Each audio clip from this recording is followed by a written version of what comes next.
Today I'm going to show you how I took a picture of my friend's dog and turned it into a stencil so that I could screen print this shirt. So if you want to see how I got this look, keep watching. So this is Lolo, and in order to convert her into a stencil, I need to get rid of my background and adjust my levels to be black and white.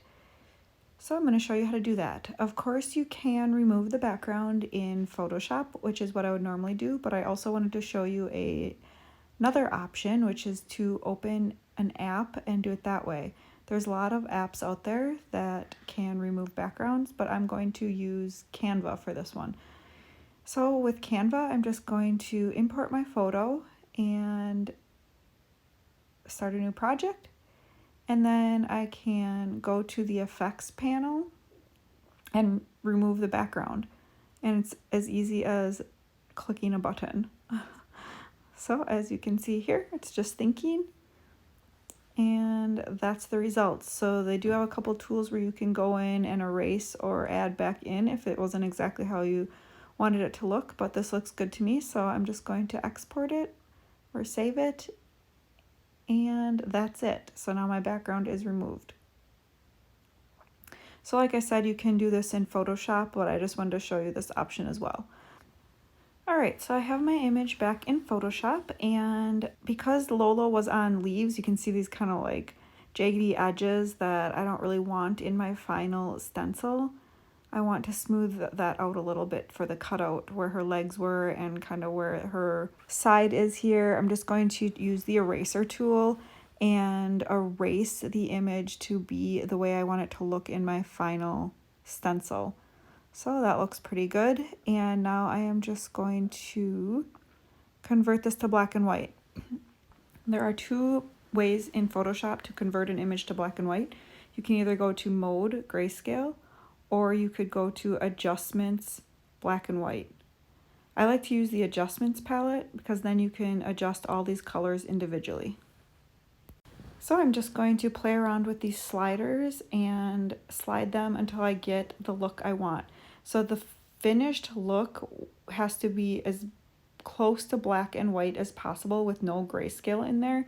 So I'm using these sliders to adjust the colors specifically to how I want my image to look, where I want the grays to fall off. And so this just kind of takes some playing around with to get it to look the way you want it to look. So as you can see, it is still grayscale. There are a lot of gray variations in there, which I will get rid of with the levels palette in a little bit. But first I want to adjust the eyes. So right now, if I would adjust the levels, the eyes are too dark. They would almost disappear. So I'm just using the eraser tool to make the eyes white so that they actually show up on my stencil and don't get blacked out. So I'm just drawing this in freehand until it looks the way I want it to look. And every image you get will be different. You'll have to adjust it differently. It depends on your pet. It depends on the image, how the shadows fall, the quality of the image, dark versus light contrast that you have to show detail. That is all going to matter in whether or not the picture will look good as a stencil. As you can see, Lolo has a lot of contrast, so that's why she will make a stencil that will actually turn out and look good screen printed. So the next thing is to adjust your levels, and I just open up my levels palette and I'm going to adjust these three sliders. And my goal is to get rid of as much of the mid-tone grays as I can. So it just takes some playing around. Again, every image is going to be different. There's not just a one size fits all for this. I have to play around with these sliders until I think it's going to be a stencil that looks good as a one color black stencil. So I'm just playing around with the sliders so that I can get rid of the midtones without losing too much detail. Alright, I would say that looks just about good, so I'll close that out and zoom in, and the eyes still don't look quite the way I want them to, so I'm just going to add a little bit of a reflection in the pupil to mimic what a flash would look like, and that looks good. And once you have your image looking the way you want it to look, you can just go ahead and save it. So in order to add text, I like to do this in Illustrator. So I just placed my dog image that I'd saved out of Photoshop into Illustrator, and now I'm just typesetting. And you can see how my text looks finished on the right. So I just typed out my text in black and added a white stroke to offset it from Lolo a little bit, and that's it. So now I have my design finished and I'm ready to print. So I'll just go to my print dialog box by going to File, Print, and in there I will select my media size as 8.5 by 11. Then I'll go to my setup and make sure all my printer settings are correct. I'll just select my saved ones, and then I will go to select emulsion down in Illustrator that mirrors my image, and I'll click print. So I do have another video that I will link below on my exact printer settings for my Canon to get the darkest print possible. And after I'm done printing, I'm just going to expose my stencil film for 35 seconds and wash it out and dry it, and I will be ready to rock and roll. So here are some additional tips whenever I screen print shirts. So first of all, after your stencil is completely dry, make sure you post-expose at least 2 to 3 minutes. That makes the stencil reusable and more durable. Another tip is I always print off my design on regular paper just to make sure it's the size I want and looks the way I want it to on a shirt. And another tip is whenever I'm trying something new, for example, I have never converted a pet to an image before and then put it on a shirt. So the stencil looks kind of weird, like it's not gonna turn out. So I always test on a tester shirt first before I do my final design or my final shirt. So this is just a really cheap shirt that I just, this is the back of it. I've used it for other testing. I always have a test shirt that I can use for my stencils. So that's another tip. So now that I have my stencil ready, I obviously printed it on that shirt, so now I washed it and dried it again so I can reuse it a second time on this shirt. And I just put my Tacky Textile Mat underneath my shirt to hold my shirt in place, and I can apply my stencil. So I just remove it from the backing.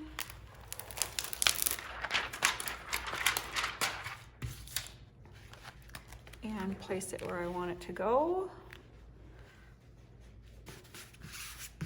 And push down on my stencil.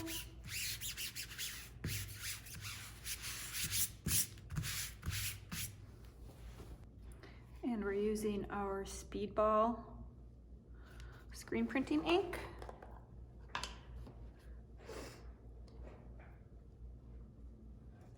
So I'll just drag it across.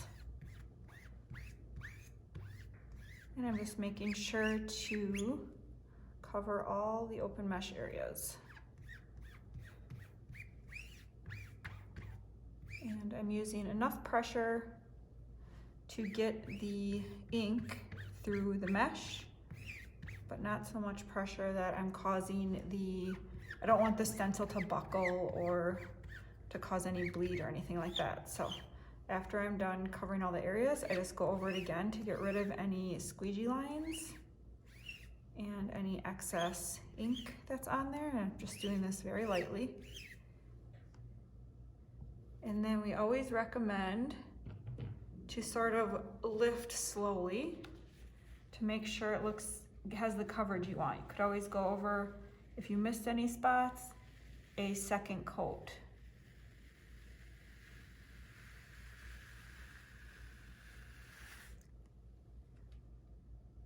So there you go. So now I am just going to wash the paint off of my stencil so that I can reuse my stencil.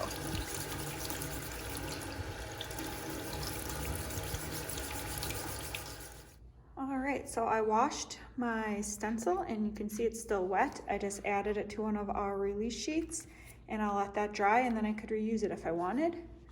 But here is the finished shirt.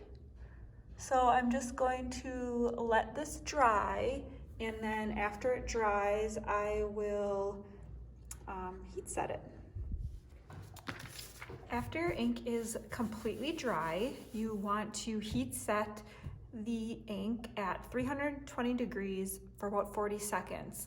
So I am going to be using my Cricut Mini, and I just place my shirt on a protective surface.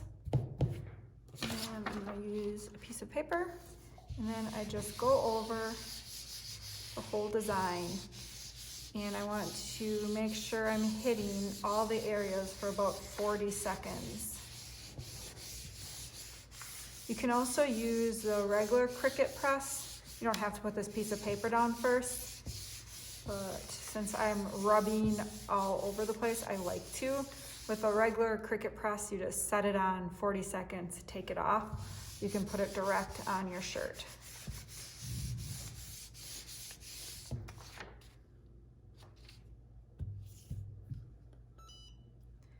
And that's it.